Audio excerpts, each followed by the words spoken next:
Welcome back, YouTube friends and family. I am stopping in today to show you guys how I fertilize the Greenstalk without actually purchasing a liquid fertilizer. So just how you normally would see people do the banana, I use coffee grounds. So I take the coffee grounds and sometimes some of the leftover coffee, not necessarily, like if there's a little residue, I'll use that. But then if you see here, there's the coffee at the bottom, and then I add water. This sits for, this has been sitting all week, so this is concentrated. So what I do is I take and I pour just a little bit, maybe about 1/4 of a cup into my water jug, mix it around, and then I'll water and saturate the soil. I use this on the soil, I use this on the Greenstalk, but this is a perfect way to get your Greenstalk some nitrogen. Also, because I have worms in that Greenstalk, I do feed it. So this has been in my fridge, and all it is are potatoes, just from potatoes that I've cut for mashed potatoes, and then I have little pieces of garlic. But usually whatever I have, like sometimes it's some shredded cabbage or shredded carrots, and I'm just going to place that inside of the Greenstalk compartments, and then as the water drains through, the earthworms can feed off of that and they have nutrients.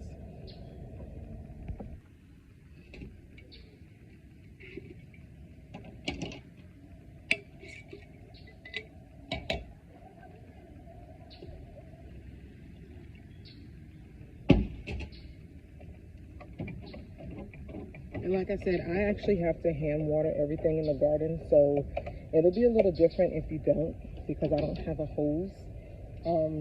But I use about 6 of these when I go to water the Greenstalk, so it's going to have enough amount of fertilizer. And then I don't do this every day. I just do this about every 5 days. Then sometimes I won't even do it, 8 days later. Like, I remember to do it. Sometimes I don't remember to do it, but I make sure that it gets some form of a liquid fertilizer, because right now fertilizers are really expensive. The liquid ones for the quart, the ones I like, they're almost $20 by me. I know I'm in Jersey, everything's expensive, but I don't know what's up with fertilizer. I'm gonna check out some of the box stores now to see if they have anything discounted. Right now I'm actually watering the basil. If you remember when I planted this, I've actually taken out a few stalks and put it in the Greenstalk. So you just want to water. Nothing to it, folks. Just watering. So I finally figured out what this is. I know I have seeds from everywhere. I've had seeds for years. This here is the Alabama Blue. I was looking in my seed packet, and then I'm looking online, and I'm like, this looks familiar. I have Alabama Blue collards, and I got these seeds. I got these seeds from Mr. Dan Rafty from, he's down in Mississippi. His channel is Home in the Sticks. Lovely gentleman. I love and really appreciate watching this channel for some of the information, and also the accent. I miss sometimes being down in the South and New Orleans, and it just makes me feel a little bit of that nostalgia again when I watch his channel. So I'm just going around with my food scraps and placing it inside of the Greenstalk. At the top here, I've added the soil in this compartment already. I figured, why not put some of the topsoil up here? I've watered in everything. You might be able to hear it draining down right now. But I've added one of the topsoils in, and I'm just going to show you. So I'm separating from my pot planter the pieces of topsoil.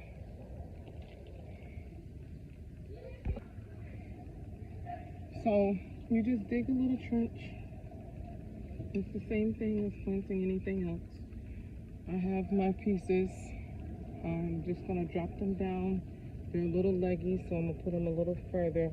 And I'm adding 4 because I don't need my topsoil to get really large. That'll be fine. But as long as I can have a good amount, even if it's like a cut and come again method, I just want it to grow, you know. And then I don't even know if the birds or something might come and try and eat this. So I'd rather just plant multiple ones and possibly have a better result. So that soil is moist. That's in there. I did turn my Greenstalk planter this morning just so that everything can get its own set amount of sunlight. But like over here, this one actually looks dry. I'll put some water in there.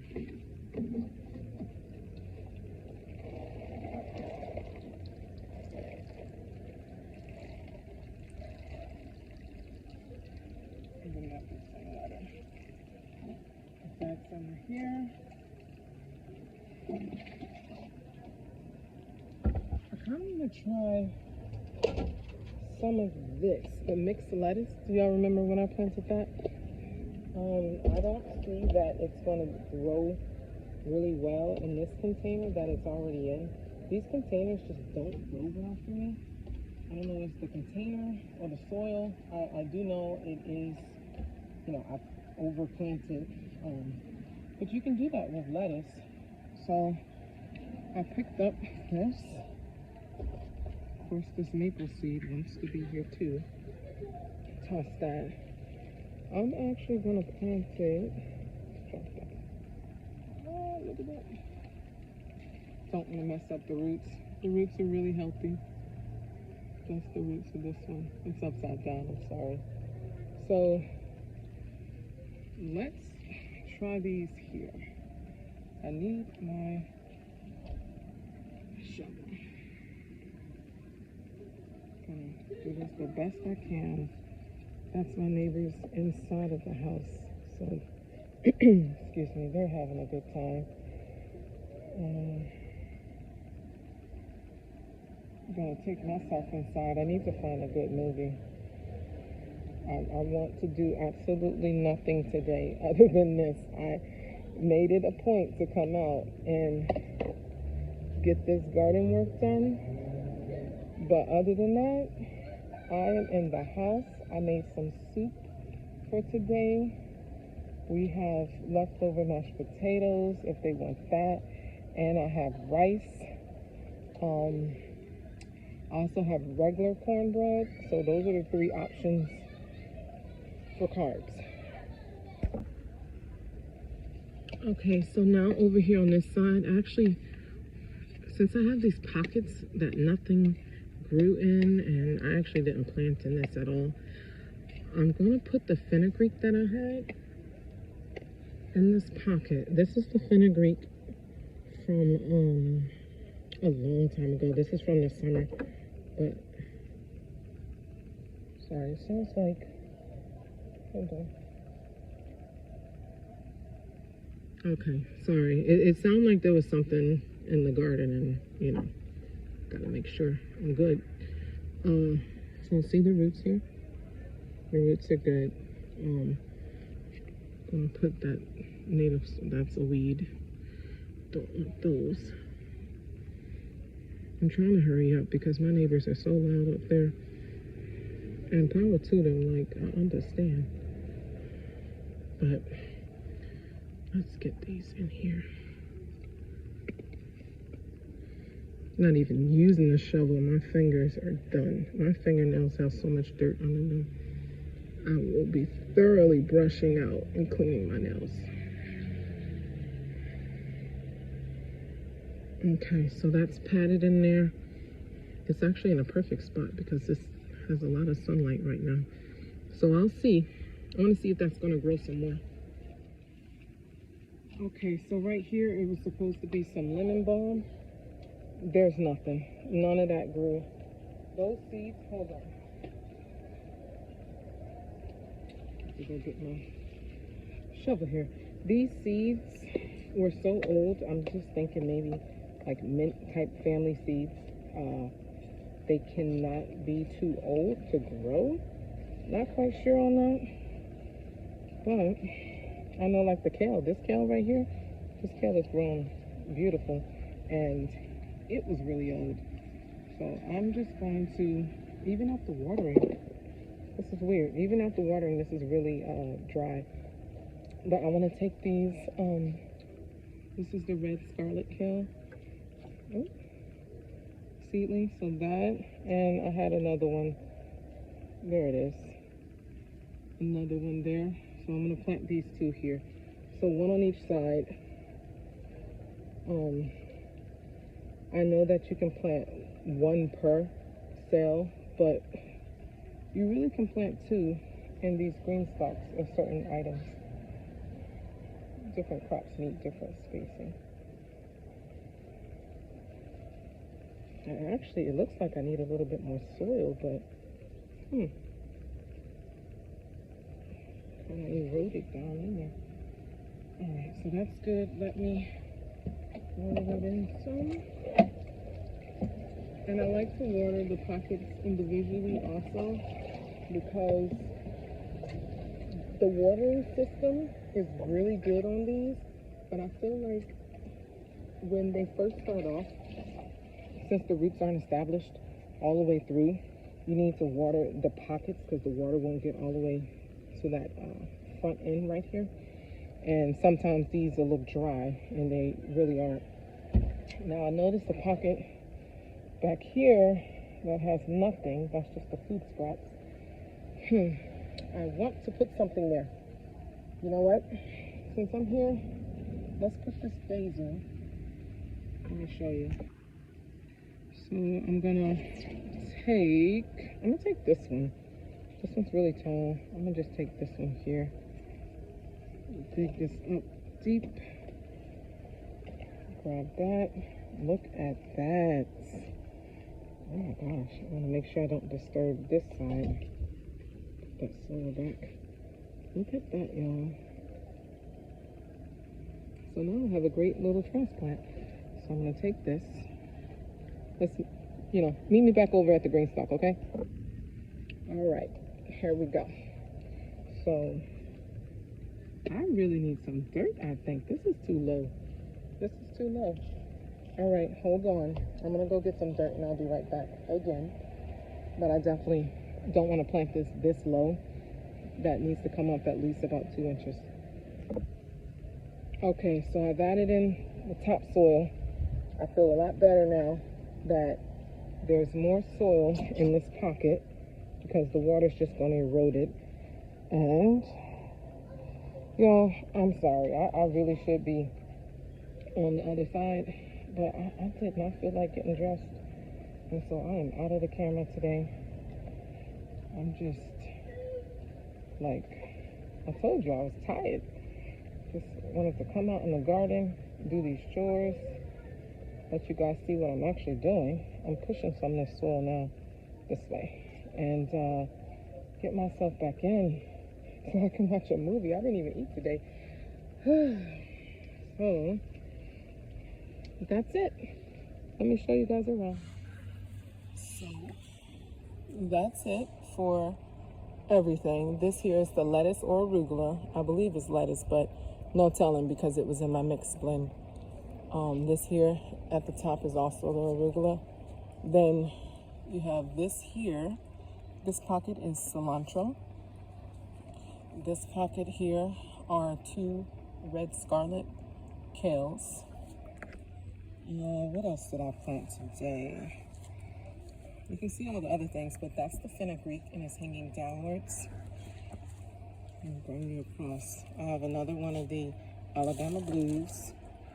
That's the basil that we just planted. And that's the topsoil growing. I still, as you see, I have a pocket there. I have another pocket there. I have multiple pockets that I can still grow a lot in. So you also have to understand that the beans, when the beans are no longer here, those will be empty pockets. The beans aren't going to last through the winter, so all of the kale and the brassicas that I do have, I actually should start to up pot them into something else so that they're large enough, like this kale here. This kale was, you know, started in here already large, and so now you can see that it's absolutely just taken over. It's one pocket by itself, and I will take out some of those soon. This is the dragon tongue bush bean. See how the bush bean, it's not fully there and developed, but you can see the speckled purpling. My absolute favorite bush bean. I don't know what is with those, but that flavor is amazing. It's the best bush bean that I think I've actually had. So yeah, that's what's growing. And oh, I was gonna say, these here, these, like, my hand is huge, okay, but this is bigger than my hand, and I will be harvesting a few of these, taking off the bottom leaves since it's in this Greenstalk. You want to make sure that you prune in the Greenstalk because you can have damaged plants, or you know, you don't want anything to topple over. Also, like this one's gonna have a good harvest also, and I'm kind of just waiting for it to have a few more of the leaves. But if it's just gonna be a little collard green plate for myself, then that's fine. The family will have to wait for the other collards. So thank you everyone for stopping by and checking in on the Greenstalk. You have a wonderful day. Peace in.